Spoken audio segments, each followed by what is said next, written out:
बिस्मिल्लाहिर्रहमानिर्रहीम। अस्सलाम वालेकुम स्टूडेंट्स, क्या हाल चाल है आप लोगों का। तो स्टूडेंट्स, आज हम एक नए कोर्स के ऊपर बात करने जा रहे हैं। इसका नाम है प्रोबेबिलिटी एंड स्टैटिस्टिक्स। तो ये जो कोर्स है ये बीएससी स्टूडेंट्स के लिए और जो इंजीनियरिंग स्टूडेंट्स हैं उनके लिए काफ़ी इंपॉर्टेंट है। तो आज हम इस कोर्स का स्टार्ट करेंगे। सबसे पहला टॉपिक जो हम डिस्कस करेंगे वो है रैंडम वेरिएबल और उसकी प्रोबेबिलिटी डिस्ट्रीब्यूशन हम देखेंगे। Random variable students, random variable की डेफिनेशन ये है, ये एक फंक्शन है। Random variable is a function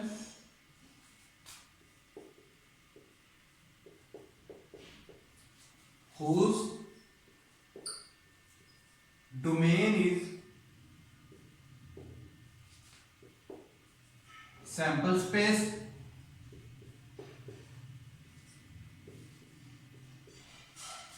and range is any real number।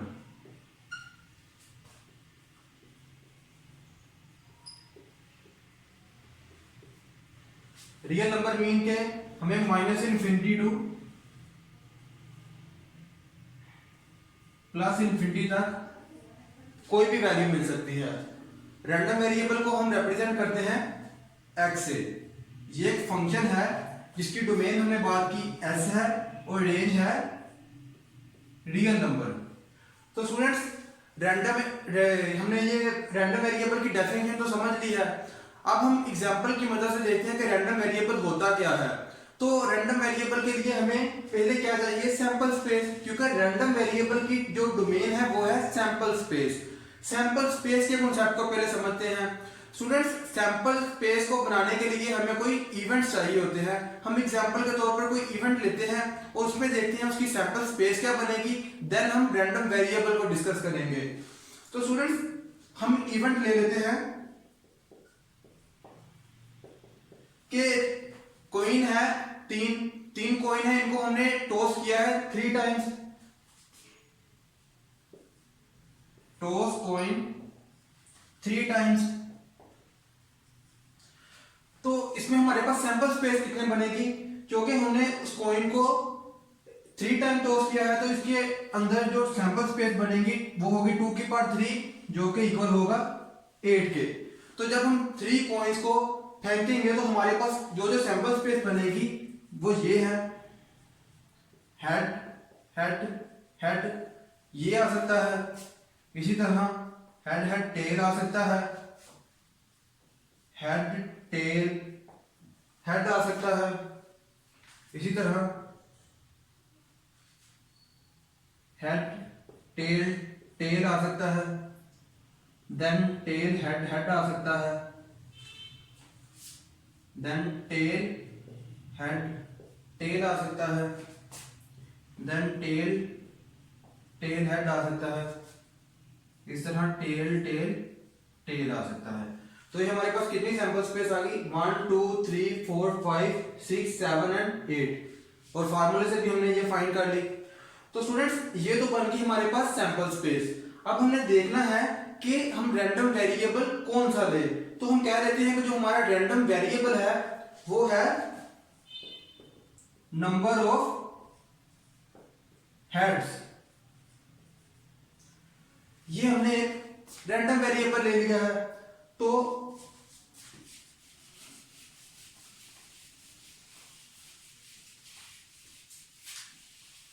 Students, जो हमने रैंडम वेरिएबल डिफाइन किया है इस सैंपल स्पेस के ऊपर वो है नंबर ऑफ हेड। तो अगर हम देखें इस सैंपल स्पेस में तो हम इसमें देख सकते हैं कि जो हमारे पास हेड आया है वो 0 टाइम भी आया है। जैसा कि यहाँ पे कोई हेड नहीं आया तो इसे हम 0 टाइम कंसीडर करेंगे। इस तरह 1 टाइम हेड भी आया है, इस तरह 2 टाइम हेड भी आया है और 3 टाइम भी हेड आया है। तो हमारे पास जो x होगा उसमें 0 टाइम भी हेड आया है, 1 टाइम भी आया है, 2 और मैक्सिमम 3 टाइम आया है। तो स्टूडेंट्स, एक बात बड़ी इंटरेस्टिंग है कि ये जो रैंडम वेरिएबल होता है वो इस सैंपल स्पेस का सबसेट ही होता है।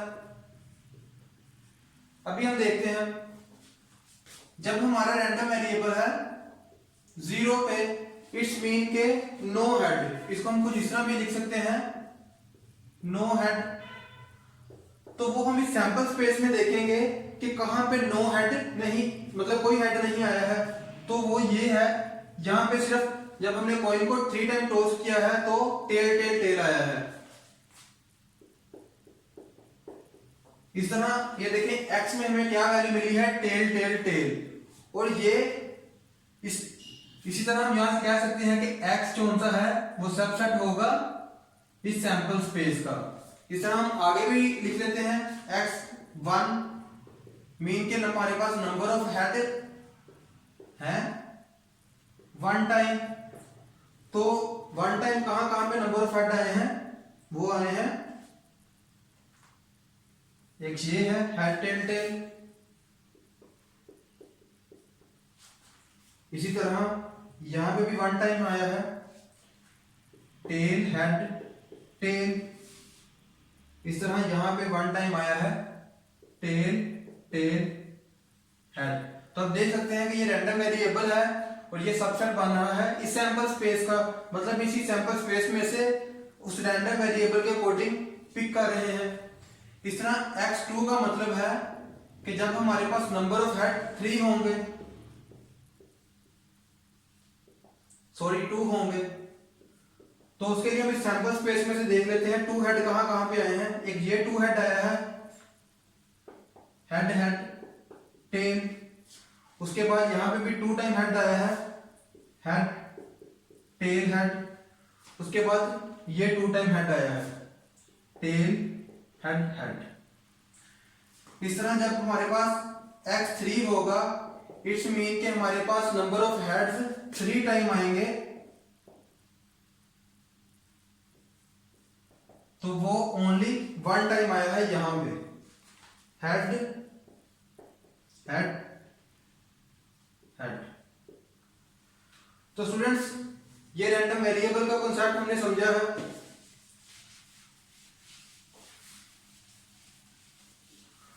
देखें, अब एक बात बड़ी इंटरेस्टिंग है, हमने शुरू में जो डेफिनेशन डिफाइन की थी वो ये थी रैंडम वेरिएबल की, कि ये एक फंक्शन है जिसकी डोमेन है सैंपल स्पेस और रेंज है एनी रियल नंबर।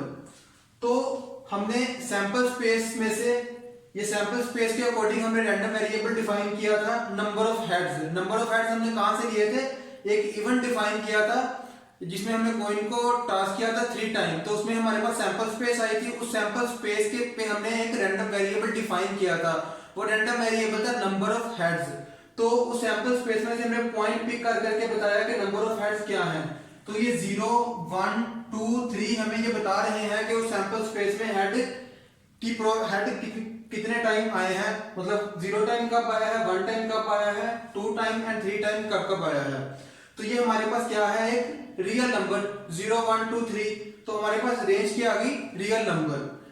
अब हम बात करेंगे इस रैंडम वेरिएबल की प्रोबेबिलिटी डिस्ट्रीब्यूशन के ऊपर। तो probability when x equal to 0, मतलब कि जब कोई हेड नहीं आया है तो उसकी प्रोबेबिलिटी कितनी है। तो स्टूडेंट्स, टोटल सैंपल स्पेस हमारे पास कितनी थी, 8। ये टोटल सैंपल, ये सब कुछ हमने सैंपल स्पेस में से लिया है। अगर हम इनको काउंट करें टोटल कितने बनते हैं, 8 ही।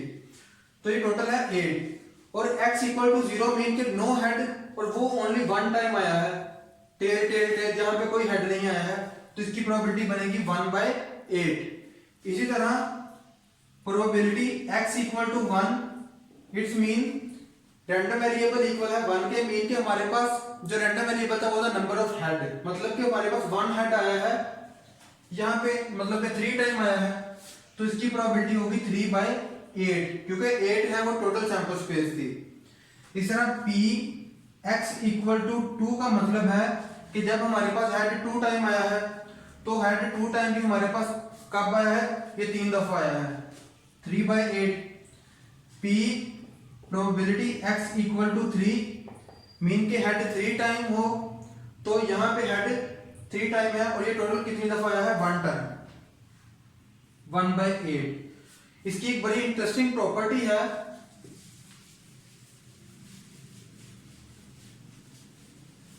अगर हम इन प्रोबेबिलिटीज को ऐड करेंगे तो हमारा आंसर हमेशा इक्वल आएगा 1 के। जैसा कि आप देख सकते हैं 1/8 प्लस 3/8 3/8 प्लस 1/8। तो जब हम इनको ऐड करेंगे तो हमारे पास जो आंसर आएगा वो 1 आएगा। और जो प्रोबेबिलिटी की रेंज होती है वो होती है 0 less than equal to p less than equal to 1। Mean के इस इंटरवल के बिटवीन ही हमारे पास प्रोबेबिलिटी आती है, इसे बाई नहीं जा सकती है। तो ये हमने प्रोबेबिलिटी के कॉन्सेप्ट को समझ लिया है। अब हम नेक्स्ट लेक्चर में इसकी रैंडम वेरिएबल की टाइप्स को डिस्कस करेंगे। तब तक के लिए मैं इजाजत दें। अल्लाह हाफिज।